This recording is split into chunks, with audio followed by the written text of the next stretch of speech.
नमस्कार, मैं जनप्रता शिवम गौतम। और जिस तरीके से राम मंदिर के भूमि पूजन की तारीखें नज़दीक आती जा रही है, उसके बाद में जो राम मंदिर विरोधी लोग थे उनके जो कुत्सित विचार हैं, कुत्सित कारनामे हैं, कुत्सित इच्छाएं हैं, वो सब की सब बाहर आती जा रही हैं। इस कड़ी में आज दो लोगों की बात करेंगे।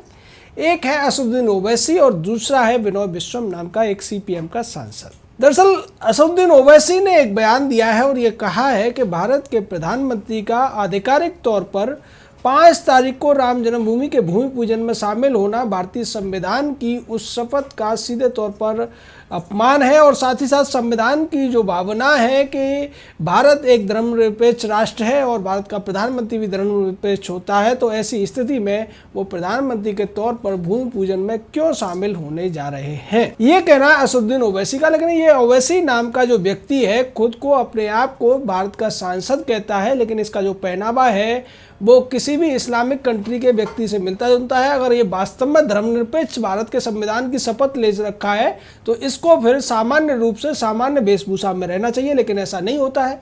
ये नमाज भी पढ़ता है, ये रोजे भी रखता है, जबकि ये धर्मनिरपेक्ष संविधान की शपथ ले चुका है।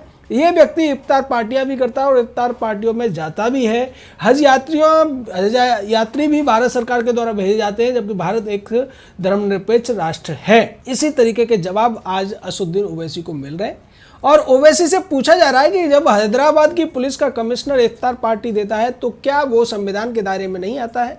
क्या भारत का प्रधानमंत्री रहते हुए मनमोहन सिंह ने तमाम इफ्तार पार्टियों में शिरकत की थी और वो उसके अलावा कांग्रेस पार्टी के तमाम मंत्रियों ने इफ्तार पार्टियां दी थी, तब इस असदुद्दीन ओवैसी को क्यों भारत के संविधान की धर्मनिरपेक्षता वाली छवि याद नहीं आई थी? और ये जो धर्मनिरपेक्षता सेकुलर वाला शब्द है, असदुद्दीन ओवैसी को याद रखना चाहिए कि ये मूल संविधान में कहीं नहीं था, बल्कि भारत की एक बड़ी तुष्टिकारक प्रधानमंत्री इंदिरा गांधी ने इसको भारत के संविधान में डाला था। अब बात करते हैं कि प्रधानमंत्री की हैसियत से क्या नरेंद्र मोदी को वहां जाना चाहिए या नहीं जाना चाहिए। बिल्कुल जाना चाहिए, क्योंकि वो जन्म से भी और कर्म से भी और अपने व्यवहार से भी और मान्यता से भी वो एक सनातनी हिंदू है और हर एक हिंदू का कर्तव्य होता है कि वो अपने आराध्य की पूजा करे, अर्चना करे। जिस तरीके से कोई मुस्लिम मंत्री अपने मस्जिद में जाकर नमाज पढ़ सकता है, रोजे रख सकता है, उसी तरीके से भारत के प्रधानमंत्री रहते हुए भी नरेंद्र मोदी अपने आराध्य की पूजा कर सकते हैं और वो ऐसा पहले भी करके दिखा चुके हैं। शायद असदुद्दीन ओवैसी की या तो याददाश्त कमजोर हो गई है या फिर वो अपनी याददाश्त पर जोर डालना नहीं जानते हैं या चाहते हैं, क्योंकि प्रधानमंत्री रहते हुए नरेंद्र मोदी ने तमाम मंदिरों में जाकर पूजा की है, अर्चना की है और उसके अलावा केदारनाथ में वो मेडिटेशन के लिए 2 दिन की छुट्टी भी ले चुके हैं। वो हर मंदिर में जाके अपना मत्था टेक चुके हैं। क्या वैसी स्थिति में असदुद्दीन ओवैसी का वो धर्मनिरपेक्ष वाला संविधान का फॉर्मूला उस समय से आड़े नहीं आया था? दरअसल दिक्कत ये है कि असदुद्दीन ओवैसी और उसी तरीके के तमाम लोगों को अब ये परेशानी हो रही है कि इनकी तमाम कोशिशों के बावजूद, तमाम काली करतूतों और षड्यंत्रों के बावजूद 5 अगस्त को भारत में अब श्री राम जन्मभूमि के स्थान पर ही उनका एक भव्य मंदिर बनने जा रहा है और इसकी नींव रखे जाने का जो क्षण है वो दिनों दिन नज़दीक आता जा रहा है। इन लोगों को ऐसा लगता है कि इस तरीके के विवाद करके वो इस मामले को लटका देंगे, लेकिन इनकी सारी कोशिशें नाकाम हो गई। भारत की 130 करोड़ जनता ने जिस तरीके से प्रधानमंत्री नरेंद्र मोदी के हाथ मजबूत किए थे और जिस तरीके से कोर्ट ने भी उस भावना को समझा, उसके बाद तमाम तथ्यों को देखते हुए सुप्रीम कोर्ट की 5 जजों की बेंच ने ये फैसला लिया था कि अब श्री राम जी का जो मंदिर है उसको बनने से ज़्यादा दिन नहीं रोकना चाहिए और उन्होंने उसके पक्ष में फैसला दिया। जिसके बाद एक ट्रस्ट बनाने की बात हुई, ट्रस्ट भी बना, ट्रस्ट की तमाम मीटिंगें हुई और बीच में कोरोना की महामारी आ गई। नहीं तो इस मंदिर का जो पहली ईंट है वो शायद रामनवमी के दिन ही रखी जा सकती थी, जब भगवान श्री राम का जन्म हुआ था। लेकिन वो मामला टला और उसके बाद फिर मीटिंगें हुई और उनमें तय किया गया कि अगस्त के महीने में ये शुभ कार्य शुरू होगा। 3 और 5 2 तारीखें हुई। उसके बाद ये देखा गया कि 5 तारीख की जो तिथि है उस दिन इसका मुहूर्त किया जाए और इसके लिए भारत के प्रधानमंत्री नरेंद्र मोदी के अलावा और किसको बुलाया जाए ये भी सोचा गया।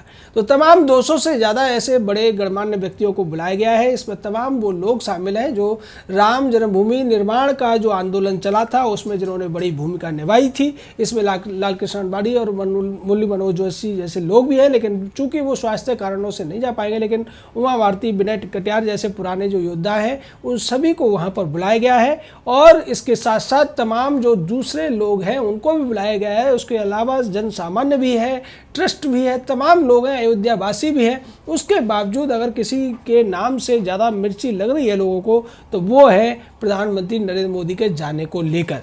इसी को लेकर विनय विश्वम नाम के जो सीपीएम के सांसद हैं, उन्होंने एक पत्र लिखा है प्रकाश जावड़ेकर को और ये कहने की कोशिश की है कि चूंकि दूरदर्शन का जो गठन हुआ है उसमें स्पष्ट तौर पर लिखा हुआ है कि दूरदर्शन एक धर्मनिरपेक्ष संस्था है और इसके अनुच्छेद 12 के खंड के में एक बात लिखी हुई है कि ये भारत की एकता और अखंडता के लिए काम करेगा। इसलिए इस पर प्रसारण होना राम जन्मभूमि के मुहूर्त का या उसकी नींव रखे जाने के कार्यक्रम का सीधे तौर पर लोगों की भावनाओं को आहत करेगा।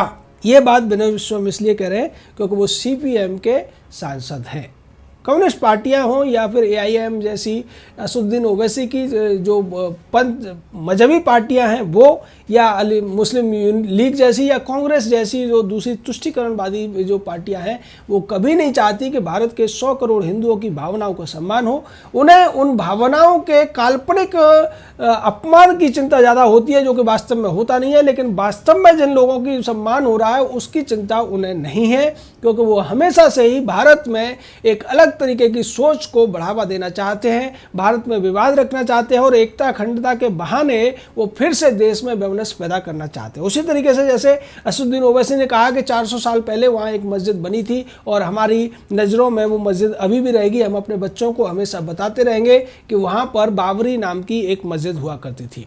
लेकिन असदुद्दीन ओवैसी ये भूल जाता है कि अगर तुम 400 साल पहले की बात करोगे तो 4000 साल पहले वाली बात भी करनी पड़ेगी, 2000 साल पहले वाली भी बात करनी पड़ेगी कि जब बाबर और अकबर जैसे जो लुटेरे इस देश में शासक हुए, बाबर के एक लुटेरे सेनापति ने किस तरीके से वहाँ पर जो भव्य मंदिर बने हुए थे उनको तोड़ा और उनकी जगह पर एक मस्जिद का ढांचा खड़ा कर दिया। और उसके बाद में जब देश की जनता ने भी अपना गुस्सा दिखाया और उस गुलामी के प्रतीक को, लुटेरों आतंकवादियों के प्रतीक को ढहा दिया, उसके बाद जो जमीन समतल हो गई थी, वहाँ खुदाई हुई और उससे स्पष्ट हो गया था कि वहाँ पर पहले भी मंदिर रहे हैं और मंदिर ही रहेगा।